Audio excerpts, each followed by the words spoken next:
Eu quero que a tua casa esteja cheia, repleta da presença de Deus, como está agora a minha casa. Só eu e a minha esposa aqui neste momento.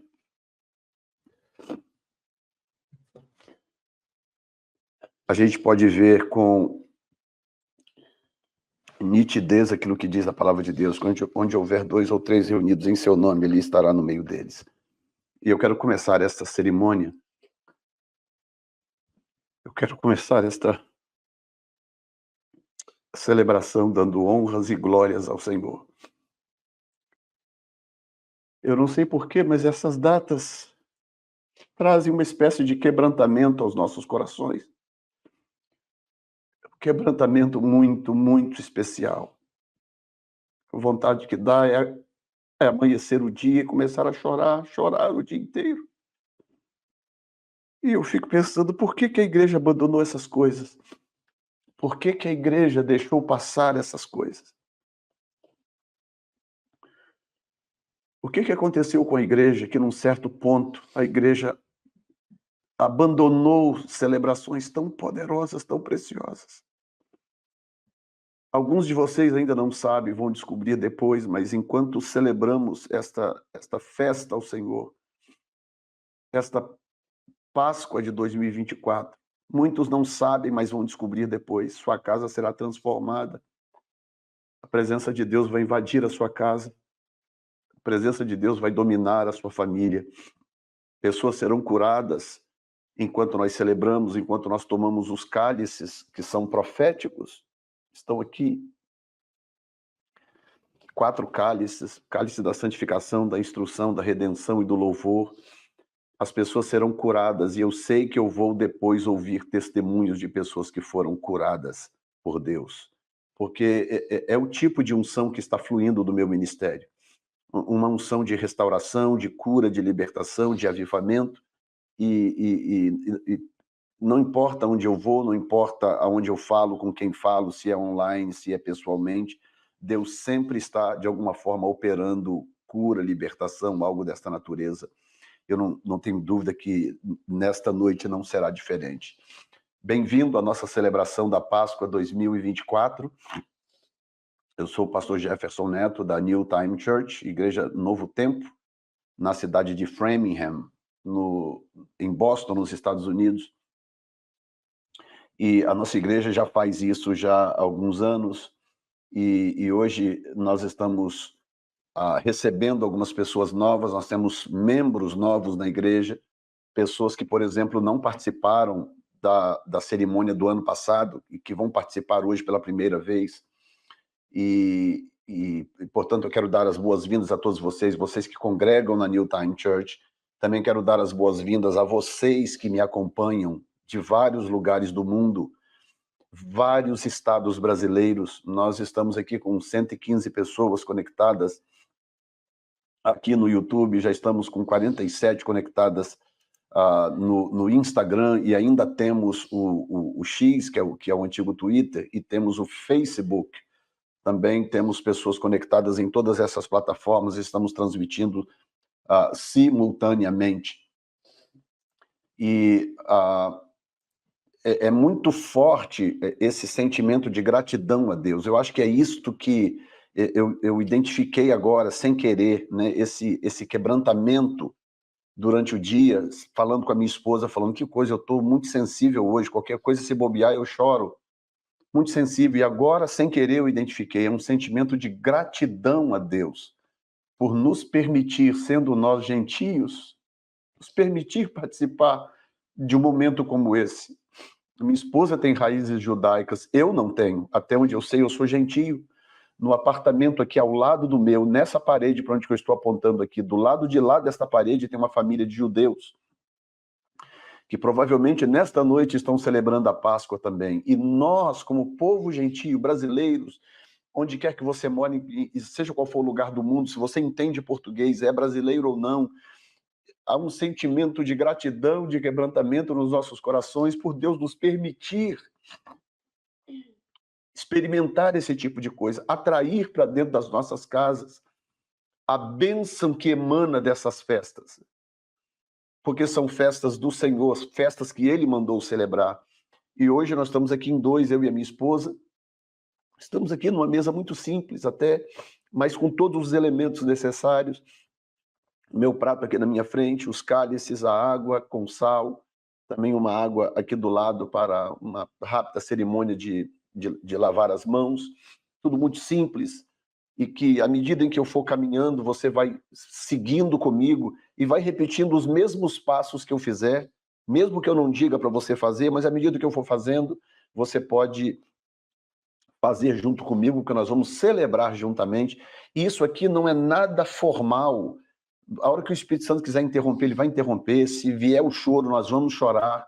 Se o Espírito Santo visitar, nós vamos falar em língua. Isso aqui é um culto, nós estamos livres, absolutamente livres.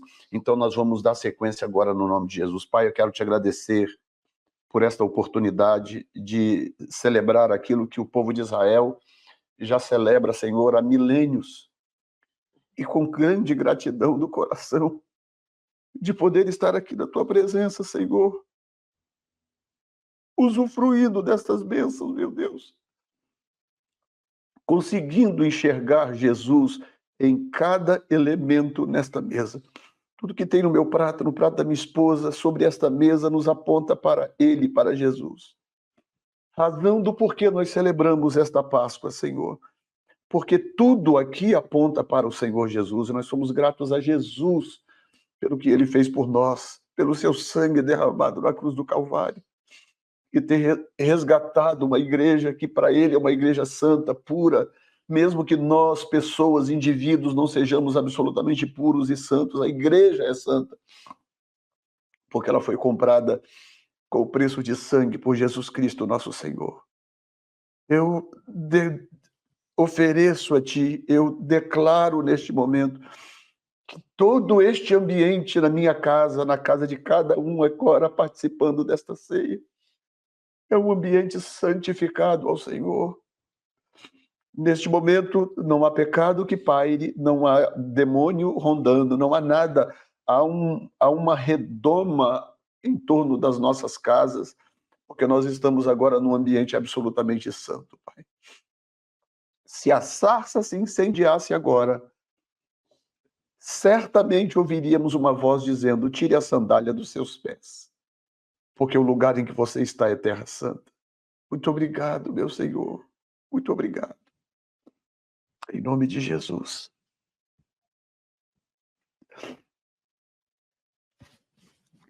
Santo, santo, santo, santo, santo. Obrigado, meu rei. Obrigado.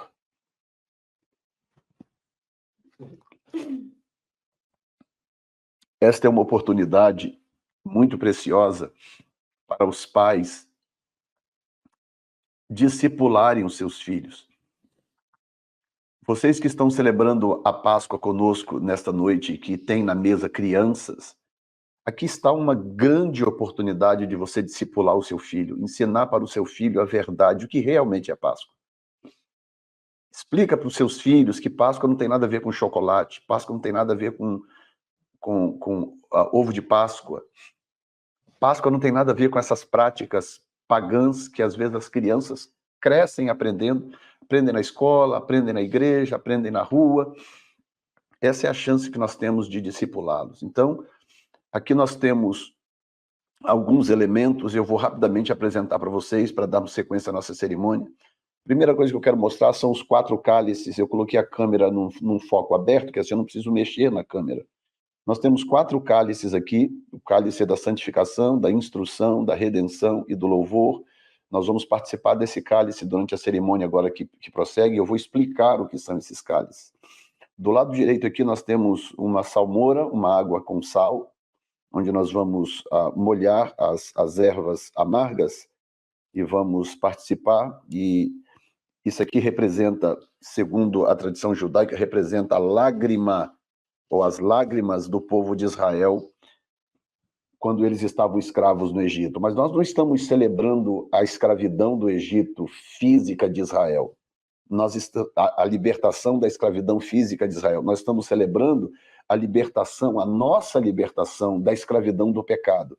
Então, essa água com sal representa as lágrimas que nós derramamos quantas vezes cada um aqui com uma história.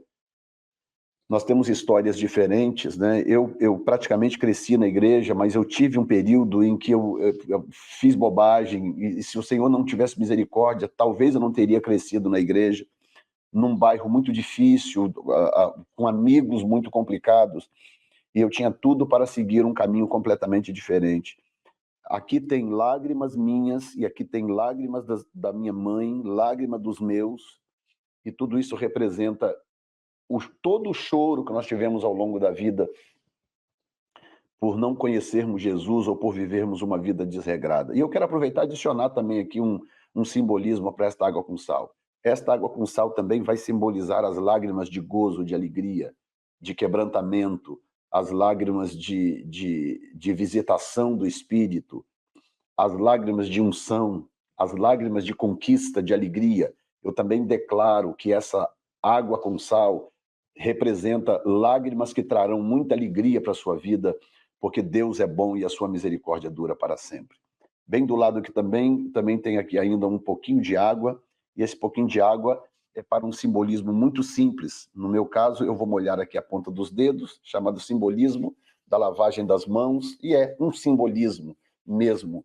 Então, ao fazer isso aqui, eu estou declarando que eu estou pronto para começar a celebração da Páscoa do Senhor. E aqui, no meu prato, eu tenho aqui os 6 elementos necessários para dar sequência a essa celebração. Eu tenho aqui um ovo, e ele está com uma pequena pontinha queimada aqui, você deve conseguir ver daí. Um ovo. Aqui à minha direita eu tenho um pedaço de carne de cordeiro que foi assada. Nós temos aqui ervas amargas, 2 tipos aqui, 2 lugares com ervas amargas. E nós temos aqui um legume que não é amargo, e do lado direito aqui nós temos o haroset, que é uma pasta feita para ficar mais ou menos dessa cor que você está vendo aqui. Essa cor é referente ao cimento, à argamassa que eles fabricavam no Egito para poder fazer tijolos. Então, o que representa para o povo de Israel o que eles viveram no Egito físico, para nós representa o que nós vivemos no nosso Egito espiritual. Nós também fabricamos muito tijolo para o diabo. Todos nós aqui nesta conexão, certamente, de alguma forma, fabricou algum tipo de material para construir algo para o reino das trevas, e agora o Senhor está nos dando a alegria, o gozo de poder ser o que Pedro chama, nós somos agora pedras vivas no edifício de Deus. Então, olha que coisa linda, nós somos tirados de lá, de onde nós fornecíamos algum tipo de matéria-prima para o diabo fazer o que ele bem quisesse, e agora nós nos tornamos pedras vivas no edifício de Deus. Por isso, nós estamos prontos para dar sequência a esta cerimônia. Bendito és tu, Senhor, nosso Deus, Rei eterno, que nos santificou com os seus mandamentos e nos ordenou que celebrássemos a Páscoa. Agradecemos por tua libertação e salvação e nos lembramos da sua santa Páscoa. E nós vamos começar pelo cálice da santificação. Esse cálice tem o seu significado, né? Bendito és tu, Senhor, nosso Deus, Rei eterno, que cria o fruto da videira. Agradecemos por nos manter vivos, sustentando-nos e trazendo-nos para esta estação. Santifica-nos pela tua palavra e pelo sangue do Cordeiro. Amém. E o vinho representa o sangue e nos lembra do sangue derramado que nos santifica. Então, quando nós participamos desse cálice, além de refletirmos o que eu acabei de ler, eu quero também dizer algo muito importante. É muito importante nós entendermos que sem santificação ninguém verá o Senhor. A Bíblia diz isso, sem santificação ninguém verá o Senhor. E agora entenda que não é o cálice da santidade, é o cálice da santificação. Qual é a diferença? Santidade é um ato, santificação é um processo. Quando eu tomo esse cálice e reconheço o que esse cálice representa, eu estou admitindo a minha necessidade de me manter num processo permanente de santificação. E aqueles que me acompanham, que amam o avivamento, que anseiam por avivamento, que participam dos nossos eventos no Brasil, ou aqueles aqui mesmo da nossa igreja local, como o culto poderoso que nós tivemos ontem, com uma presença de Deus muito maravilhosa no louvor, na adoração. essas coisas não são por acaso, elas não acontecem por acaso. Elas não são sorte. Deus não escolhe ninguém e Deus não se move na vida de ninguém porque aquela pessoa é melhor do que outras, ou simplesmente porque Deus gosta daquela pessoa mais do que gosta da outra. Não, o amor de Deus é igual para todo mundo. Mas existe algo muito importante que atrai a presença de Deus na vida de qualquer pessoa. E esse é o esforço do coração do homem para se santificar. Nós nunca seremos plenamente santos por nós mesmos. Mas isso não importa, é mais ou menos como criar filhos. Eu sou pai de 2, eu e minha esposa somos pais de 2. Certamente tem pessoas nessa live aqui que também são pais. O que acontece quando seu filhinho pequenininho faz algo para te agradar? Sabe aqueles desenhinhos que as crianças fazem? Vem no papel assim, aquele monte de rabisco, umas coisas assim, e vem todo feliz mostrando, papai, aqui desenhei você. O que você faz só porque o desenho é feio, não parece com você, não tem nada a ver, não parece profissional? O que você faz? Você rasga e bate na criança? Não, você recebe com todo orgulho, não é verdade? Você recebe aquilo, você fala, ah, meu filho, que coisa linda. Eu lembro os meus filhos traziam coisas para mim. Quando nós voltamos de viagem da Europa, eu e minha esposa chegamos na igreja, aquele monte de coisa desenhado por criança dizendo welcome, bem-vindo, pastor, welcome back. Aquelas coisinhas todas tortas desenhadas. Para nós aquilo era uma grande alegria, porque crianças se esforçando para nos agradar. Então, isso aqui é um exemplo de que o nosso esforço não pode acabar jamais, jamais. Se nós queremos o mover do Espírito, se nós queremos viver um tempo glorioso na presença de Deus, nós precisamos tentar, gente. Precisamos tentar, não é porque somos fracos, não é porque somos pecadores, não é porque nós vivemos aquela situação que Paulo fala em Romanos 7, aquela dualidade interior, o espírito está pronto, mas a carne é fraca. Paulo fala, tem duas leis guerreando dentro de mim, a lei de Deus, a lei do espírito e a lei da carne. O bem que eu quero fazer eu não faço, o mal que eu não quero fazer este faço, miserável homem que sou. Quem me livrará do corpo desta morte? Ou seja, a dualidade vai existir até o dia da nossa morte ou até o dia do arrebatamento da igreja. Então, o que eu faço? Eu desisto, eu chuto o balde, eu abro mão de tudo, ou eu tomo o cálice da santificação e vou lutar com todas as minhas forças até o final para agradar a Jesus. Eu sei que quando eu faço um desenho para Jesus, eu sei que ele é torto. Eu sei que o meu desenho é torto. Sabe, quando eu jejuo, eu sei que o meu desenho é torto. Quando eu saio para jejuar fora, em retiro de oração, minha esposa fica para trás, eu saio, me enfio nos matos aí para fora, eu sei que o meu desenho é torto, mas eu faço para ele, é tão importante fazer isso para ele. Você está me entendendo? Eu quero que você seja... Eu quero que esta palavra te traga algum tipo de libertação nesta noite. Para você não permitir que o diabo use as suas falhas, as suas fraquezas, os seus pecados contra você para te dizer que você não vai conseguir, que não é possível, que Deus não se importa, que Jesus não recebe o que você faz por ele e para ele. Isto é mentira do diabo. Eu estou aqui para declarar sobre a sua vida que o seu desenho sim é torto. O seu desenho é todo torto, o seu desenho não é bonito, mas ele recebe como um pai que ama o seu filho e ele guarda o seu desenho na gaveta, porque para ele é muito importante. Participemos dele todos juntos.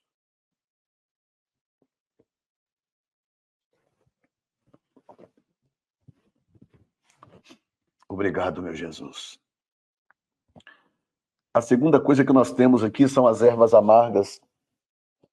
As ervas amargas nos lembram a amargura da escravidão do pecado. Para Israel é do Egito, sim.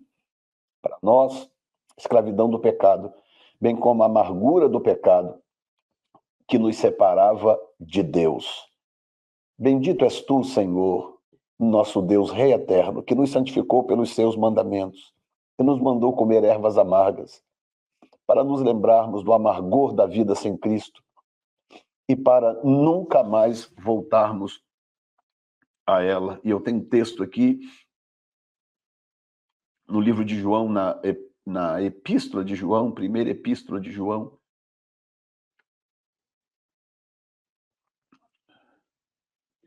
Obrigado, meu Senhor. Obrigado, meu Senhor. Diz assim: vede quão grande amor nos tem concedido o Pai. João, primeira epístola de João, capítulo 3, que fôssemos chamados filhos de Deus. Por isso o mundo não nos conhece, porque não conhece a Ele. Pessoas que sofrem rejeição, principalmente pessoas que servem a Deus sozinhas em suas famílias, acontece muito disso. A esposa que é crente, o marido e os filhos não são. O marido que é crente, a esposa não é nem os filhos. Às vezes um filho que é crente se converteu, o pai e a mãe não são. Existe uma rejeição natural, e eu quero que você entenda isto, para que você não se volte contra os seus entes queridos. Pelo contrário, o nosso dever aqui é interceder, é orar, clamar por eles. E a Bíblia diz: amados, agora somos filhos de Deus e ainda não é manifesto o que havemos de ser, mas sabemos que quando ele se manifestar, seremos semelhantes a ele, porque assim como ele é, o veremos. Olha bem, qualquer que nele tem esta esperança, purifica-se a si mesmo. Olha a santificação de novo aí. Purifica-se a si mesmo, como também ele é puro. Qualquer que pratica o pecado também pratica a iniquidade, porque o pecado é iniquidade. Bem sabeis que se ele manifestou para tirar os nossos pecados, e nele não há pecado. Qualquer que permanece nele não vive pecando. Aqui está o segredo. A mensagem da Páscoa não é uma mensagem de perfeição. Ô, pastor, então quando nós tomarmos esses cálices e celebrar essa Páscoa, acabou, não pecarei mais. Não, não é verdade. Mas o texto diz que aquele que permanece nele não vive pecando. É diferente. Os seus tropeços, as suas falhas, não é uma vida pecaminosa, não é uma prática constante de pecado. E diz: qualquer que vive pecando não o viu nem o conheceu. O que é viver pecando? É viver uma vida de rotina pecaminosa na qual a pessoa se sente bem. Ela se sente bem fazendo aquilo, porque é o que ela sabe fazer. Ela não conhece nada melhor do que aquilo. Então, esse tipo de gente, diz a Bíblia, não o viu nem o conheceu. Filhinho, ninguém vos engane. Quem pratica a justiça é justo, assim como ele é justo. E eu vou aplicar esse versículo 5, quando ele diz: e bem sabeis que ele se manifestou para tirar os nossos pecados, e nele não há pecado. Olha que coisa linda quando nós deparamos com esta mensagem da Páscoa. A gente sabe disso? Sabe, mas não é maravilhoso quando nós somos confrontados com isso, como nós estamos sendo confrontados aqui hoje? Os nossos lares estão sendo santificados agora, neste momento. Você não precisa ver um anjo aí no canto da sua sala. A sua casa está sendo santificada neste momento, porque nós estamos aqui adorando a Ele. Por isso que eu comecei com aquela adoração. Seu nome é o mais alto, seu nome é o maior, seu nome é sobre todos. Nós estamos adorando a Ele, é algo feito para Ele e por causa dEle. Está vendo esse cordeiro aqui? Esse cordeiro aqui é Ele, representa Ele. Tudo aqui nesta mesa representa Ele. Então a minha casa, eu e a minha esposa aqui do meu lado, a minha casa está sendo santificada neste momento, a sua casa está sendo santificada. Este é um daqueles momentos em que o Senhor te dá vitória sobre coisas que você clama há anos. Ele te dá vitória em momentos como este. E bem sabeis que ele se manifestou para tirar os nossos pecados e nele não há pecado. E se nele não há pecado, então eu posso adorá-lo. Então ele pode ser o meu modelo. Ele é o meu modelo.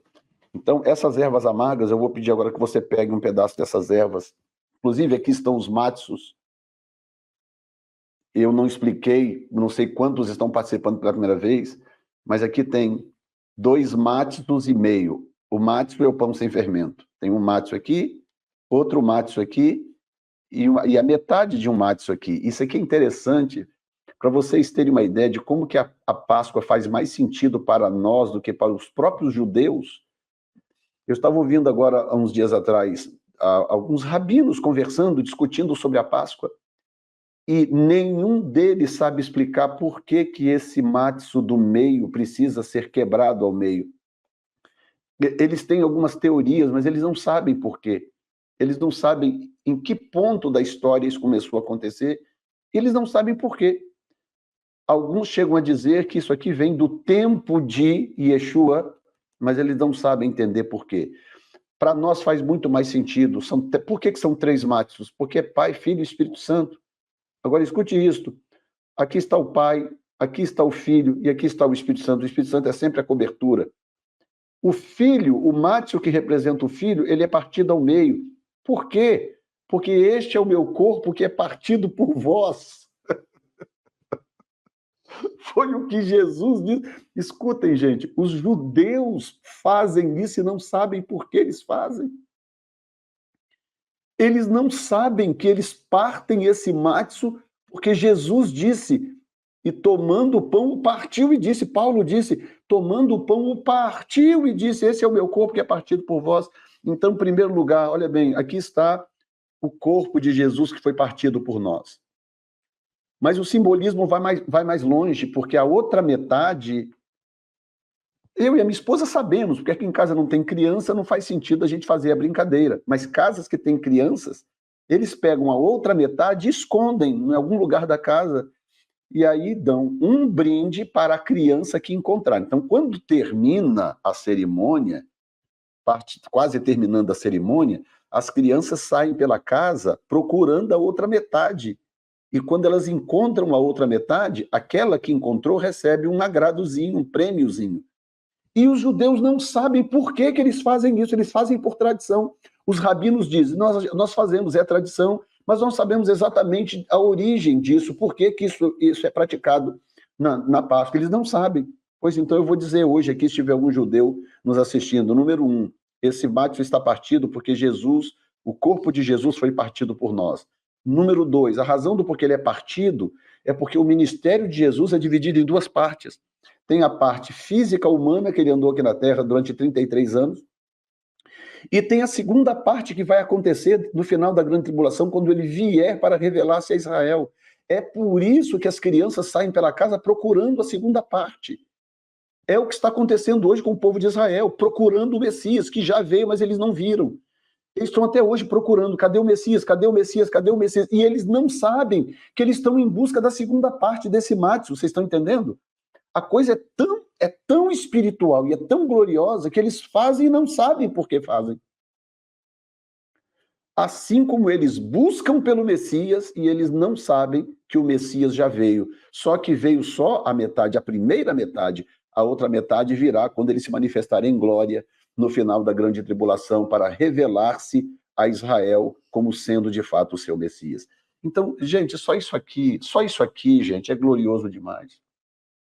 Só o simbolismo disso aqui já vale a Páscoa. Pensa comigo. Então agora nós vamos pegar um pedaço do matzo, porque o matzo, inclusive, faz parte de toda a celebração, do começo ao final. Pode pegar um pedaço do seu matzo agora, aqui, meu bem. Pegar um pedaço do seu matzo e pegar um pedaço da erva. Pode juntar os dois. Durante a Páscoa, o matzo ele é consumido com a erva, ele é consumido com o harosset, ele é consumido com o cordeiro. Ele faz parte, porque lembre-se, a Páscoa está inserida na Semana dos Pães Asmos, tá? Nós celebramos a Páscoa hoje à noite, na abertura da Semana dos Pães Asmos, mas a Semana dos Pães Asmos se estende até o pôr do sol do dia 29. Então, na verdade, a estrela principal dessa celebração é o pão asmo. Ele é a estrela principal. São 7 dias sem fermento dentro de casa e sem consumo de fermento.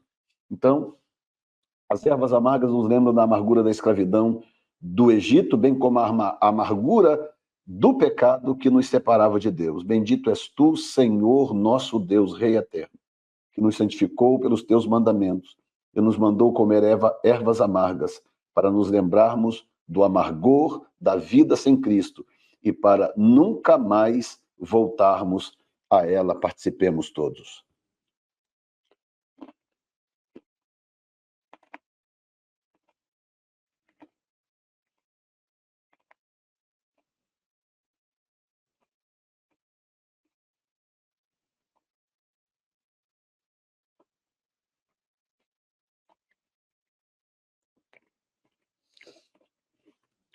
Quem tiver dificuldade de engolir, que algumas pessoas têm, você pode usar o restante do vinho do primeiro cálice, ou até um pouquinho do segundo, não tem problema. Ele ajuda você a digerir, a engolir, mastigar e engolir. E eu estava falando ontem na igreja, em parte brincando, mas com um princípio verdadeiro, né? Eu sou da época em que o mertiolate ardia como se fosse fogo. Você cortava o dedo, ralava a perna, dava uma topada na unha, a mamãe vinha e com um vidrinho de mertiolate, e quando aquilo pingava na ferida, parecia que você ia morrer de tanto desespero que dava, o quanto aquilo ardia, queimava. Mas quando chegava no dia seguinte, quando acordava no dia seguinte, a ferida já estava se cicatrizando. Não precisava mais do que 12 para 20 horas para o mertiolate literalmente cicatrizar uma ferida. Com o passar do tempo, que agora nós estamos na geração do mimimi, né? Ninguém pode sofrer, ninguém pode sentir dor, ninguém pode isso, ninguém pode aquilo.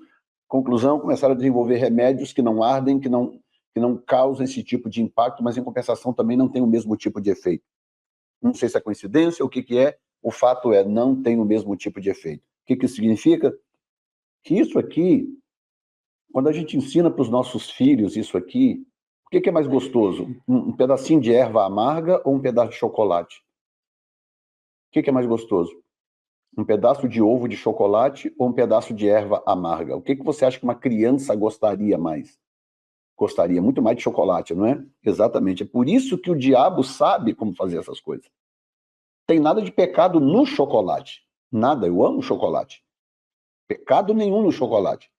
Onde é que está o pecado, então? O pecado está quando eu permito que, sendo servo de Deus, meus filhos sejam discipulados por mentiras diabólicas.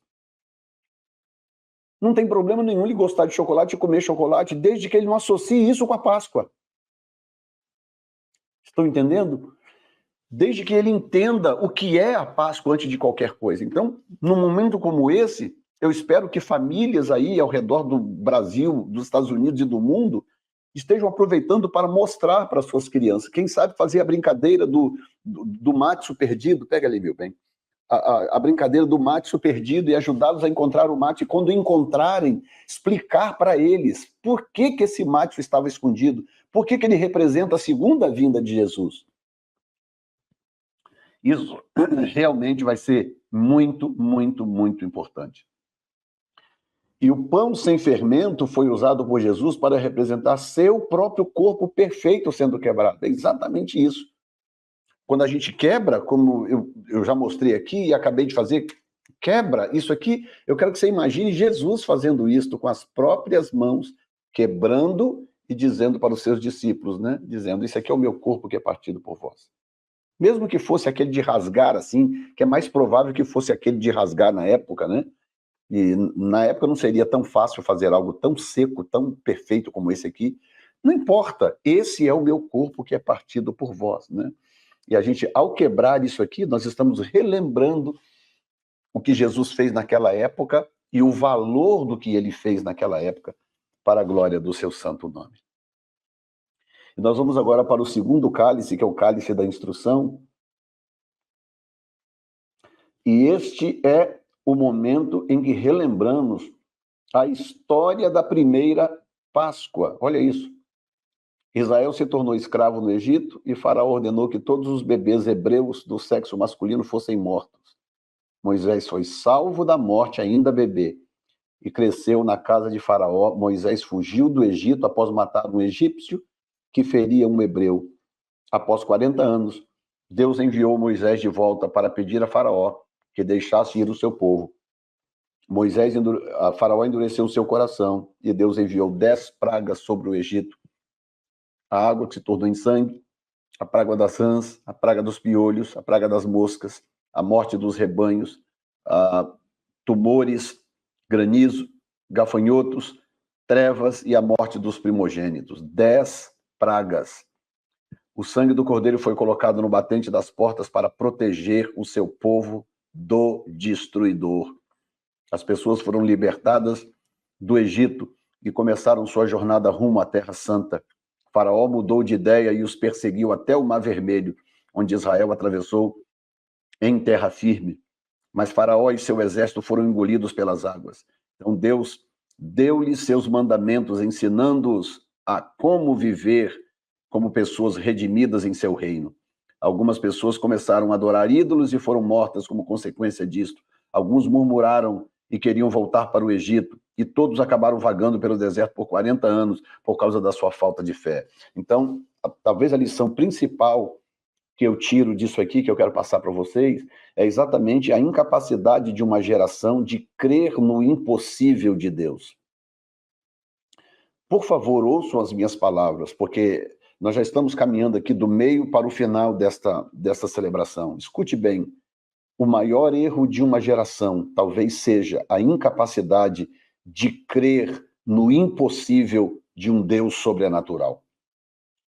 Essa geração aqui que ficou pelo deserto, que morreu no deserto em 40 anos, essa geração viu Deus fazer milagres gloriosos.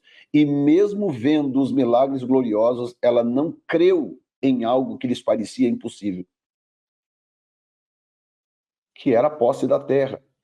Deus prometeu para o povo de Israel: eu vou levar vocês para uma terra que emana leite e mel. Eu prometi para Abraão, para Isaac e Jacó: eu vou levar vocês para essa terra. Eles não conseguiram crer, porque na mente deles era impossível. E agora eu pergunto para vocês, Deus vem falando conosco, aqui nos Estados Unidos, nós da New Time Church, eu estou agora falando diretamente com a New Time Church, o Senhor vem falando conosco aqui desde 2017.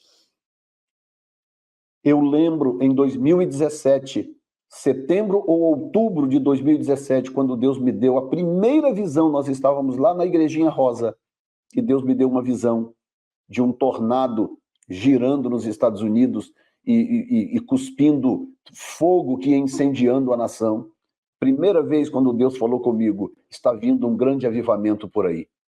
Eu vou soprar o meu espírito sobre a igreja e haverá um grande avivamento nesta nação e haverá um grande avivamento no Brasil. Nós éramos, os que estão me ouvindo aqui sabem, nós éramos na época 12, depois nos tornamos 8, e por fim daqueles 12 e daqueles 8, ficamos em 6. Estamos hoje, até hoje, em 6. Fora os que vieram, lógico, a igreja cresceu e tal, nós temos muito mais gente hoje. Mas o que eu quero dizer é que as coisas que Deus falou naquela época, elas eram tão loucas para a realidade que nós estávamos vivendo, tão loucas, que algumas pessoas são incapazes de crer no impossível. Então agora eu estou desafiando você que está assistindo essa live, participando, sentado à roda da sua mesa. Eu estou te desafiando. Você é capaz de crer no impossível? Você é capaz de crer em algo que parece impossível quando Deus diz que vai fazer? Se eu disser para vocês que em 2017, na primeira experiência que eu tive, que para mim já estava tudo claro, que eu já sabia de tudo que Deus ia fazer, eu estou mentindo. Deus teve que falar comigo outras vezes, várias outras vezes. Só que a diferença é que eu nunca tive medo de profetizar.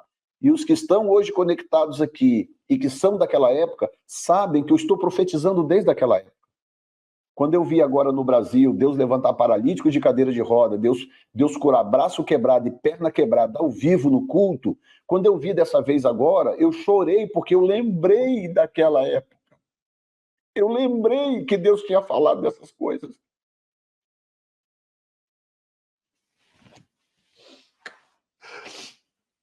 Quando o Senhor nos deu uma palavra dizendo que a morte daquele determinado personagem ia marcar, ia servir como uma espécie de marco, um divisor de águas para o povo brasileiro. E isso está acontecendo. E vem coisas maiores por aí. Eu creio, eu estou desafiando você. Você que está no Brasil, que está na Europa, onde quer que seja, eu estou te desafiando. Porque esta geração que nós estamos lendo aqui agora, esta geração perdeu a chance. Porque é incapaz de crer.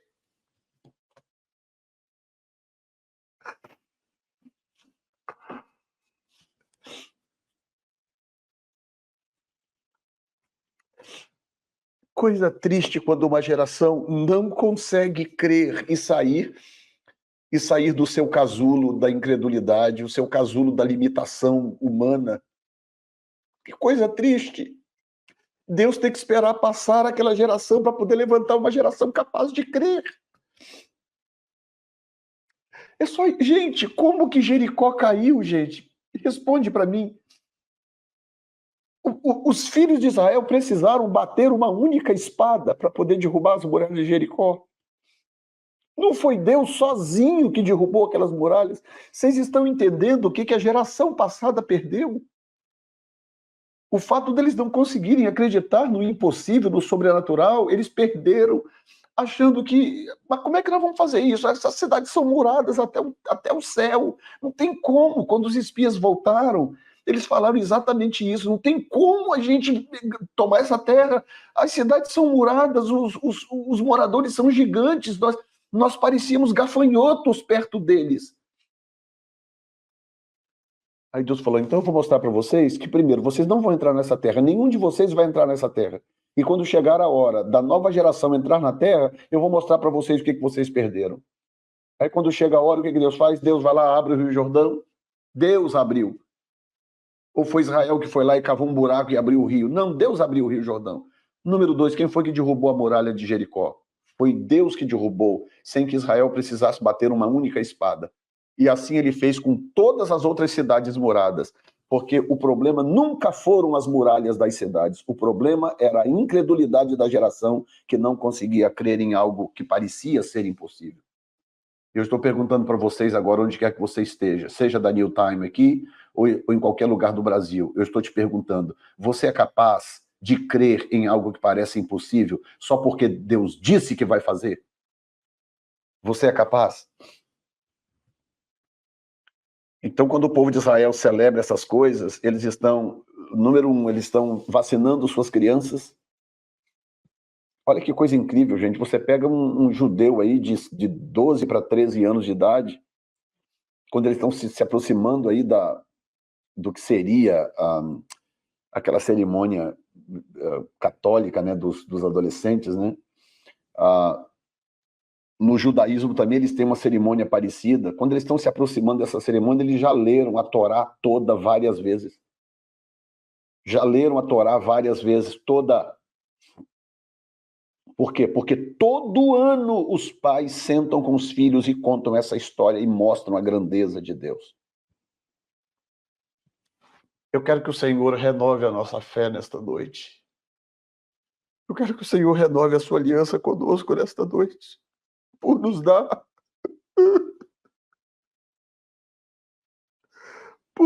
o privilégio de sentar à mesa e participar de algo tão glorioso da sua santa presença,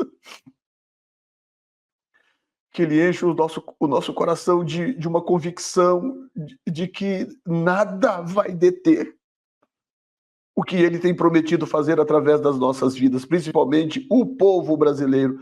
Há um compromisso de Deus com o povo brasileiro e há promessas muito grandiosas sobre o Brasil. Estejamos nos Estados Unidos, no Brasil, na Europa, em qualquer lugar que seja, há um compromisso de Deus com o povo brasileiro. Sim. É o bar mitzvah, né? O bar mitzvah. Eu estava tentando lembrar o nome da cerimônia católica, né? Que é muito comum no Brasil, né? Tem uma cerimôniazinha católica de emancipação de crianças, mas enfim, de adolescente, mas não importa. No judaísmo é bar mitzvah.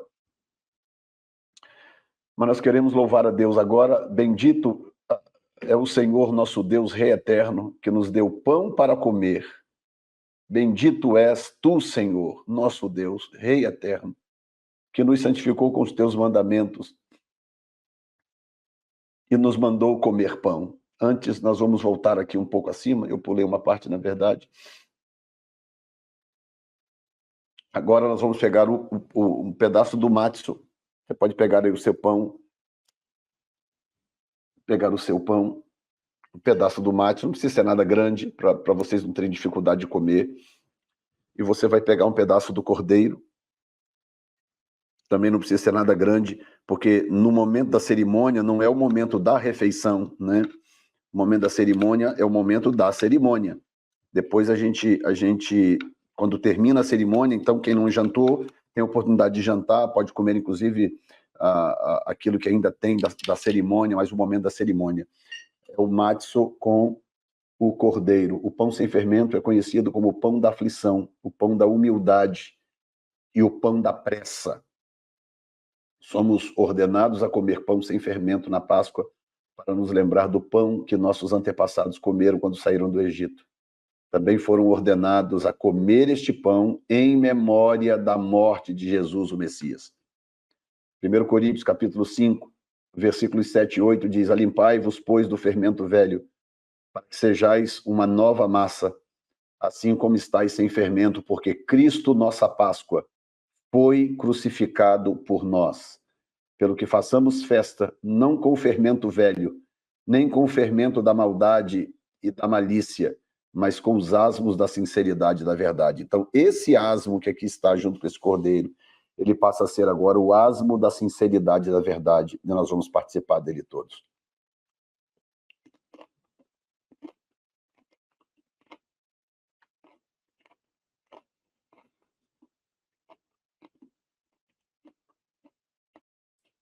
E esse cordeiro está delicioso. Meu amor arrebenta na cozinha.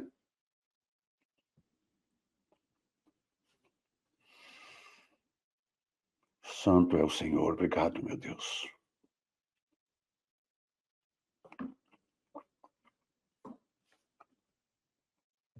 E você pode tomar o cálice da instrução.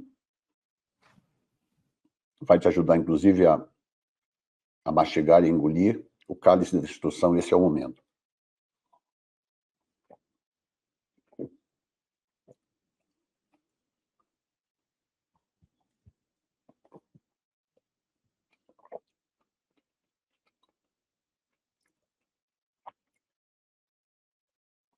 Oh, santo Deus.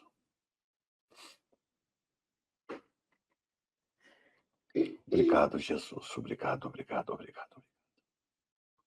Inclusive, a carne do cordeiro, essa carne do cordeiro, ela pode... Eu faço dessa forma, né, da cerimônia, como vocês estão vendo, porque é mais simplificada. Mas a carne do cordeiro, você pode comê-la durante toda a cerimônia. Pode comê-la junto com as ervas amargas e o pão. Você pode comer agora, como por exemplo, pode comê-las pura. Ela pode participar em todo momento da parte da cerimônia, né?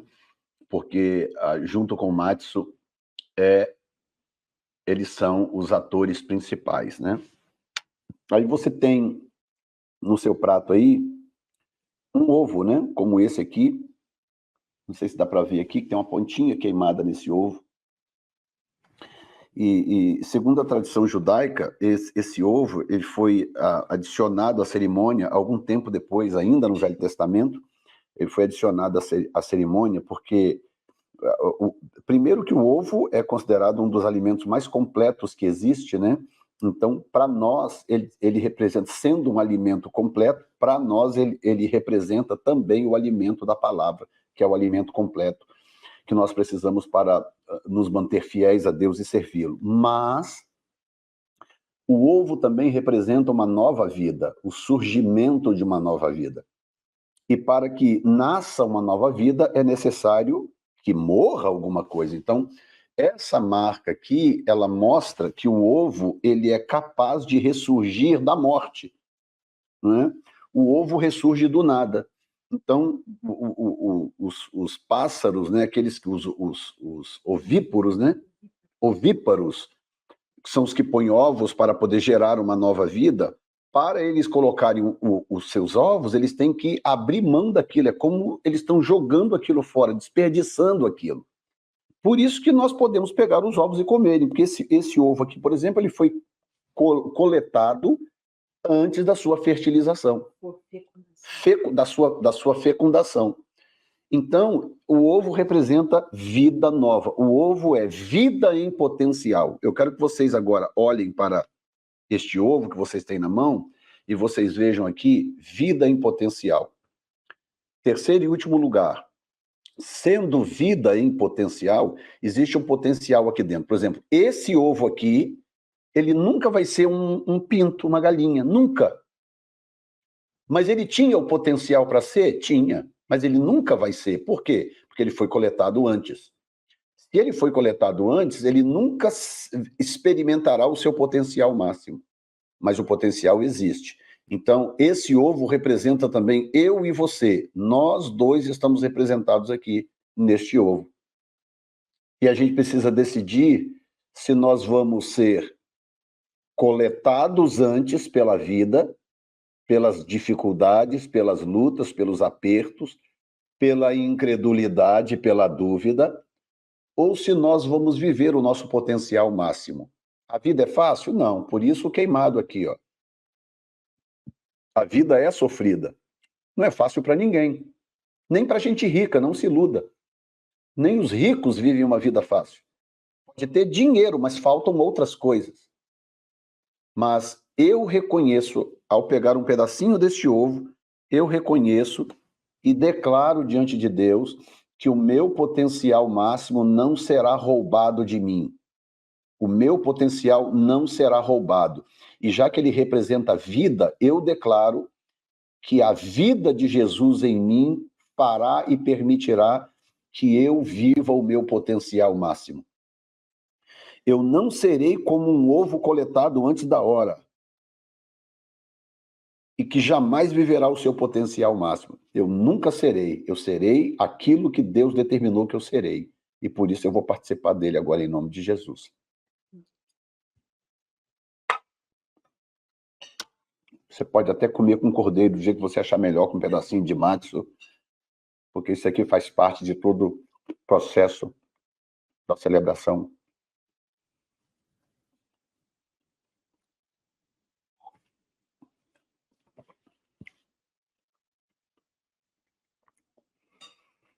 Oh, coisa boa. Eu estava lendo sobre o ovo e vendo o tanto de simbolismos que você encontra num ovo. Por exemplo, regeneração. Ovo representa regeneração. Quando um passarinho, uma galinha, coloca um ovo desse aqui, por exemplo, a galinha pode até morrer. Pode ser que logo em seguida ela vai ser morta para um ensopado, para alimentar alguém. Mas o fato daquele ovo ter sido colocado, haverá regeneração. Uma nova vida brotará dali.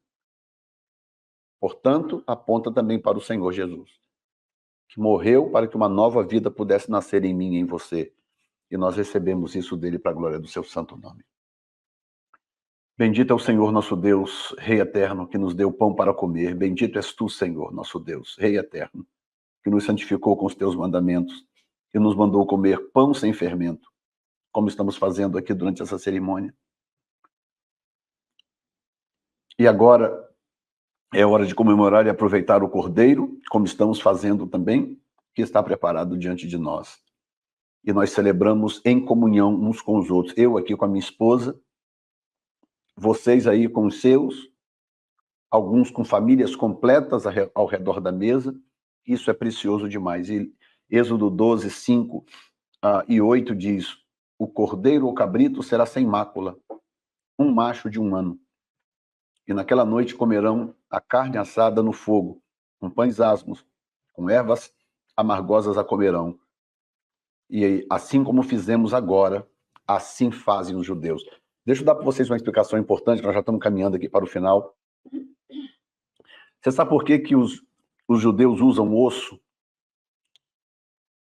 aqui no lugar da carne de cordeiro? A maioria dos judeus, nas suas celebrações, eles põem um pedaço de osso seco.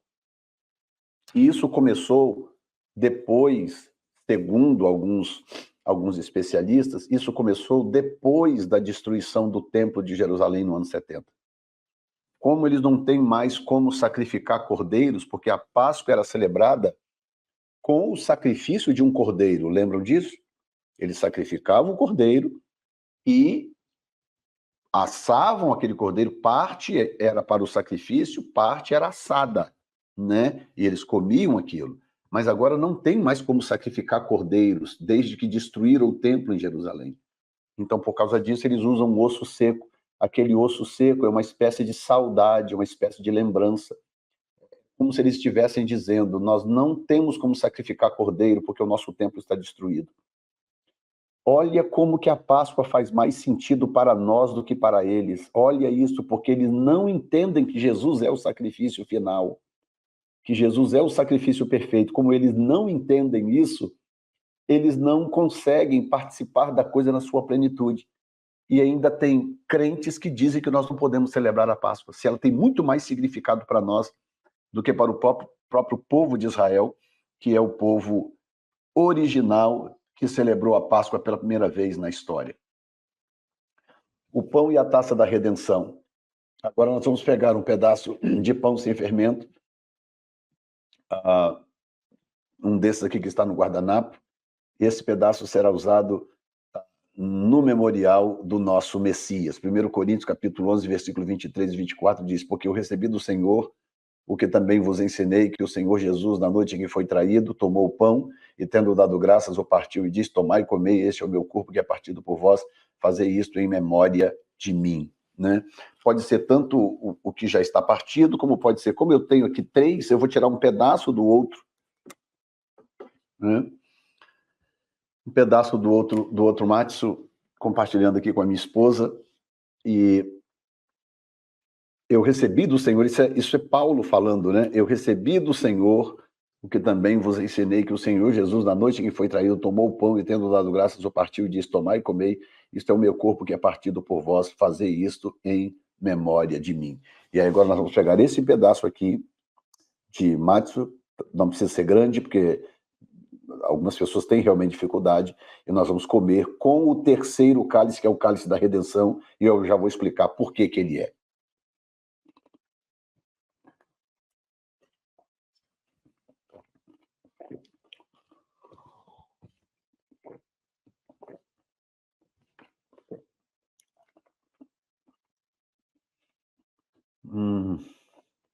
Obrigado, meu Senhor.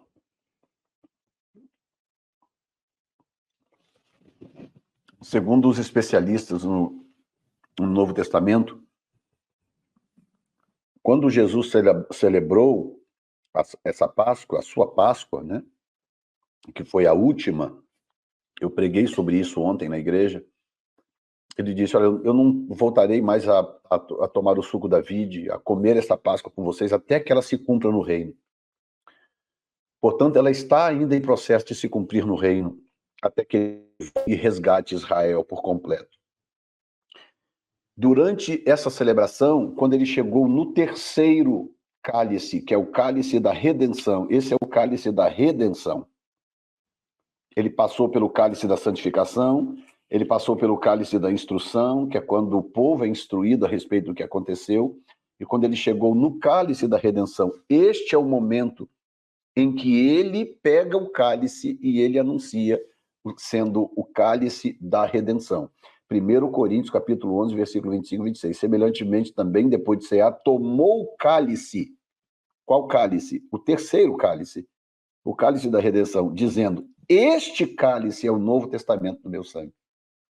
Então, ele esperou a cerimônia chegar no terceiro cálice para dizer: este cálice é o Novo Testamento, este cálice é o Novo Testamento no meu sangue. Fazer isso todas as vezes que beberdes em memória de mim.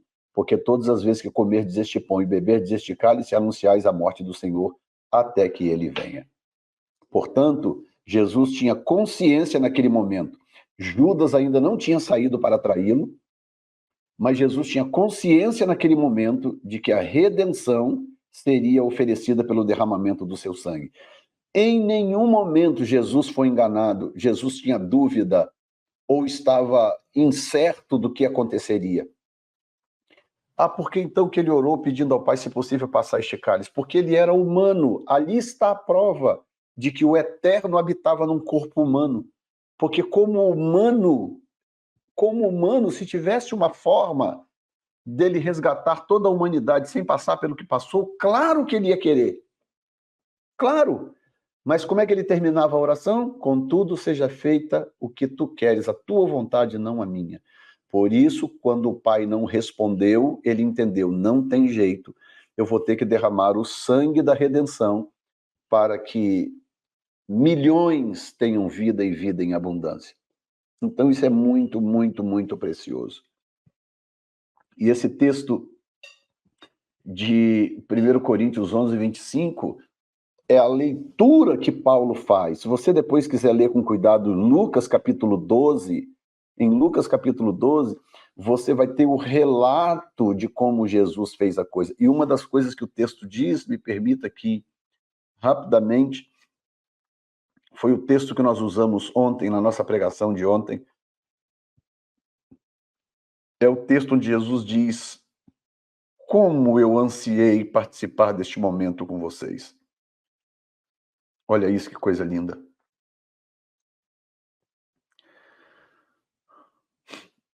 Desejei muito, verso 15, Lucas capítulo 22, versículo 15, disse-lhes: desejei muito comer convosco esta Páscoa, antes que padeça.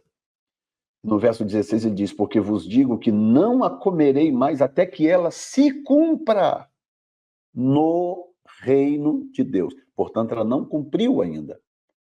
O fato dele ter morrido e ressuscitado ainda não se cumpriu toda a Páscoa, porque Israel ainda não está resgatado. Estão entendendo? O que está consumado é a vida e o sacrifício dele.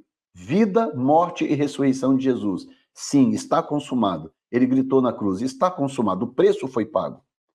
Mas ainda não se cumpriu plenamente, porque Israel ainda não foi resgatado. Então ele está dizendo: olha, eu não vou poder comer isso de novo com vocês até que se cumpra no reino de Deus. Mas ele não escondeu, dizendo: eu desejei muito comer essa Páscoa com vocês. E agora eu estou aqui celebrando essa Páscoa com vocês, e o Senhor Jesus está aqui nesse momento. Não podemos vê-lo, mas ele está aqui, ele está aí na sua casa, ele está na sua, na sua, na sua, na sua, na sua. Ele está aí na sua casa, feliz, cheio de gozo e de júbilo por ver gentios celebrando algo tão glorioso como é a Páscoa do Senhor. Não é a Páscoa de Israel, é a Páscoa do Senhor. Nós somos muito, muito gratos a Ele por isso. Louvado seja o teu nome, Senhor. Bendito és tu, Senhor, nosso Deus, Rei eterno, que nos resgatou da escravidão e do pecado e nos deu o caminho da salvação através do Messias Yeshua. Sabemos que sem derramamento de sangue não há perdão, e nos lembramos do sangue do Cordeiro que foi derramado por nós. Amém. 1 Coríntios, capítulo 11, versículo 28 e 29. Examine-se, pois, o homem a si mesmo, e assim coma deste pão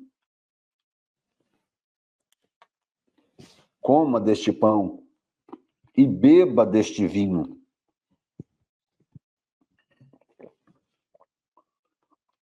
É a ceia dentro da Páscoa. E beba deste cálice, porque o que come e bebe indignamente, come e bebe para sua própria condenação, não discernindo o corpo do Senhor. E ao terminar o quarto cálice, que é o cálice do louvor. No texto da última ceia de Jesus, tanto em Mateus quanto em Lucas, diz que ele, no final, diz que ele cantou um hino e saiu para o Getsemane. Agora vocês imaginam que coisa, meu Deus. Ao cantar este hino, Jesus está fazendo algo que não fazia sentido para as mentes humanas. Ele estava fazendo algo que a gente nem gosta. A erva amarga por si mesma já não é boa. Então agora eu vou molhar na água de sal, que representa sofrimento, dor. E aí agora, diante disso aqui, sabendo que vem na frente ali, que é morte e destruição, eu vou cantar um hino. Quer dizer, ele nos deu o maior exemplo possível do que é uma vida dedicada a Deus, uma vida de adoração ao Pai. Nós não molhamos a nossa erva na água de sal inicialmente, era para ter molhado, eu esqueci, mas a gente pode fazer isso agora. Pegue e molhe e coma. E eu quero que você imagine Jesus E isso aqui, sinceramente, isso aqui não é nada. Isso aqui é uma aguinha com sal, com uma ervazinha, isso não é nada. Eu quero que você imagine agora Jesus à mesa com seus discípulos ali, aquele momento de comunhão agradável, eles sabendo que eles não estavam preparados para a sua morte. E eles sabendo, eu vou sair daqui, eu vou para o monte, e quando eu chegar no monte, eu vou ser preso e dali eu não saio mais vivo. E diante daquilo ali, o que ele faz? Ele canta um hino. E aí eu pergunto para todos nós, porque eu não sou melhor do que nenhum de vocês que está assistindo essa live, eu pergunto para vocês, será que nós estamos preparados para cantar um hino, mesmo sabendo que a coisa não vai bem? Mesmo sabendo que às vezes a situação vai de mal a pior, mesmo com um diagnóstico médico ruim, mesmo com a perda do emprego, mesmo com uma situação qualquer familiar que não seja algo agradável, com a sua saúde debilitada, será que nós temos condições de cantar um hino? E esse cantar um hino não é só cantar por cantar um hino, é adoração a Deus. De você dizer, Senhor, muito obrigado por tudo, Senhor, muito obrigado por tudo que o Senhor fez por mim, por tudo que o Senhor está fazendo, e fazer como Jó, Deus deu, Deus tomou, bendito seja o nome do Senhor. E essa palavra é para todos, para mim também, gente, eu não sou melhor do que vocês, não. Eu também sinto as pancadas, eu também sinto quando a coisa não vai bem, quando há um problema em família, quando há um problema financeiro, eu também sinto. Mas estamos sendo desafiados agora, todos nós juntos.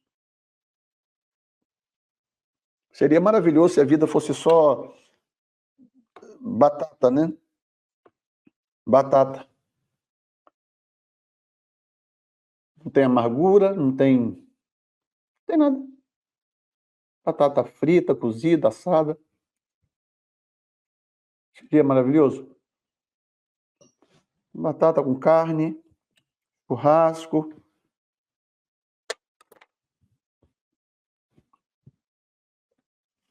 Batata não, matsu com haroset. Esse que a minha esposa fez aqui é uma maldade. Ela pegou massa de... Como é que é o nome do negócio? Tâmara. Oh, my God. Que troço bom. Que delícia.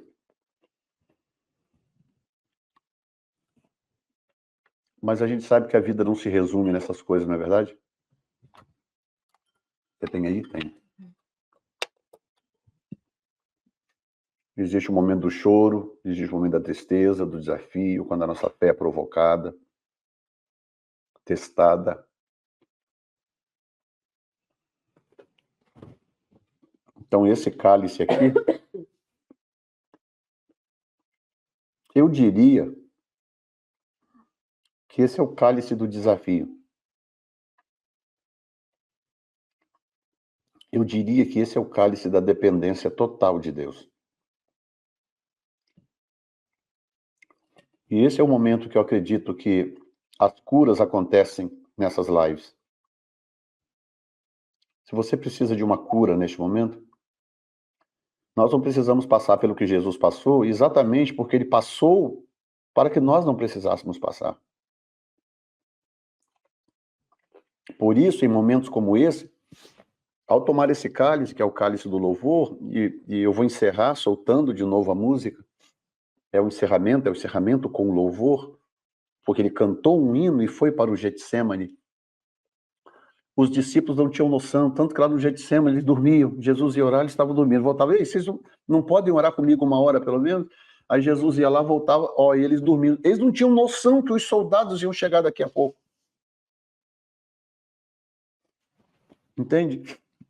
Mas Jesus sabia que aquele era o momento em que ele seria preso, o seu sangue seria derramado.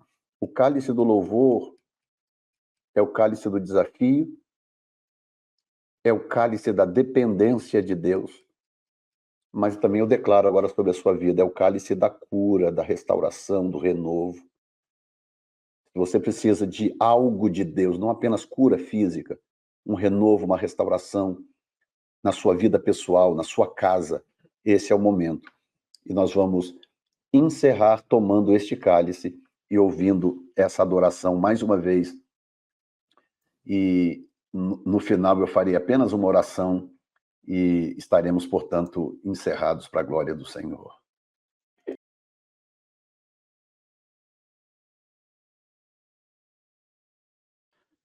O Senhor é o meu pastor e nada me faltará. Deitar-me faz em verdes pastos. Guia-me mansamente às águas tranquilas. Refrigera minha alma. Guia-me pelas veredas da justiça por amor do seu nome. Ainda que eu andasse pelo vale da sombra da morte, não temeria mal algum, porque tu estás comigo. A tua vara e o teu cajado me consolam.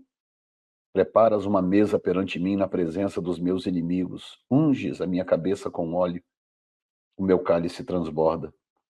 Certamente que a bondade e a misericórdia me seguirão todos os dias da minha vida e habitarei na casa do Senhor por longos dias. Senhor, eu quero te louvar. Ao encerrar esta cerimônia, eu quero te agradecer mais uma vez, Senhor. Muito obrigado, meu rei, muito obrigado. Não temos palavras para dizer quão gratos nós somos a ti por nos incluir nesta oliveira, por nos enxertar nesta oliveira, Senhor. Porque nós não tínhamos direito a este reino e o Senhor nos enxertou nele para a glória do teu santo e puro nome. Senhor, e agora quando nós encerramos, eu quero abençoar a vida de cada um, a casa de cada um, aquele que está doente seja curado agora onde você está. Eu libero uma palavra de cura sobre os que estão enfermos, seja qual for a doença, não importa para Jesus. E eu ordeno agora, seja curado, que o seu corpo seja pleno, seja puro, seja perfeito agora, para a glória do nome do Senhor. Caia por terra agora toda enfermidade, toda virose, toda bactéria, todo tumor, caroços, em nome de Jesus. Problema no coração, no sangue, nas veias, problema nos músculos, nos nervos, na medula, problema nos ligamentos, problema nos membros, pernas e braços, mãos, pés, problema na cabeça, no cérebro, em nome de Jesus, no tórax, onde quer que seja, nas costas, na coluna, na bacia, em nome de Jesus, agora eu ordeno restauração daquele que está enfermo para a glória do Senhor. Problemas emocionais também, problemas de depressão, de ataque de pânico, bipolaridade, problemas diversos que atacam hoje em dia o psicológico das pessoas, adoecendo-as. Em nome de Jesus, eu ordeno cura, restauração agora. Esse Espírito Santo maravilhoso que está aqui na minha casa e está na sua também, encha esta casa agora de saúde, de bênção, de provisão, que portas se abram. Senhor, todo aquele que creu e que ainda está crendo, que tem praticado a oferta do Cordeiro, assim como eu e a minha esposa fizemos no dia de hoje também, abençoando a vida de alguém. Pai, responda a cada uma dessas pessoas. O Senhor sabe da necessidade de cada uma. E elas semearam no portal da Páscoa. Abra a porta que os teus filhos precisam. Eu abençoo todos eles nesta noite, em nome de Jesus Cristo. Amém, Senhor. Graças a Deus. Queridos, Deus abençoe vocês. Estamos terminando com 1h33 de live de cerimônia. Muito precioso ter tido vocês aqui conosco. Amanhã começarei a contagem do Homer. Nós vamos contar o Homer durante os 49 dias, porque nós também, a igreja local, nós também vamos celebrar a festa de Pentecostes daqui a 50 dias. Nós vamos celebrar essa festa também, então nós vamos fazer a contagem do Homer para fazer valer o tempo da colheita para chegar no Pentecostes. Se você gostaria de participar e também contar o Homer conosco e até entender o que significa, você tem que me seguir no Instagram, porque eu vou contar lá no Instagram, tá bom? Todo dia eu faço um pequeno vídeo, posto lá e você vai saber então o que é a contagem do Homer se você estiver me seguindo no Instagram. Tá bom, gente? Deus abençoe vocês. Quer deixar uma benção aí, meu amor? Solta um tostão da sua voz, fala aí. Deus abençoe a todos e obrigado por estarem conosco e participarem desse tempo tão precioso, né, principalmente o povo da New Time. Amém. Deus abençoe a todos. Encerramos por aqui. Essa live vai ficar salva no YouTube e no Facebook. Tá bom? Você pode depois pegar a live e mandar para quem vocês quiserem, inclusive para poder esclarecer aqueles que têm dúvida se a igreja deve ou não de participar de festas tão maravilhosas quanto esta. Um abraço a todos em nome de Jesus. Amém.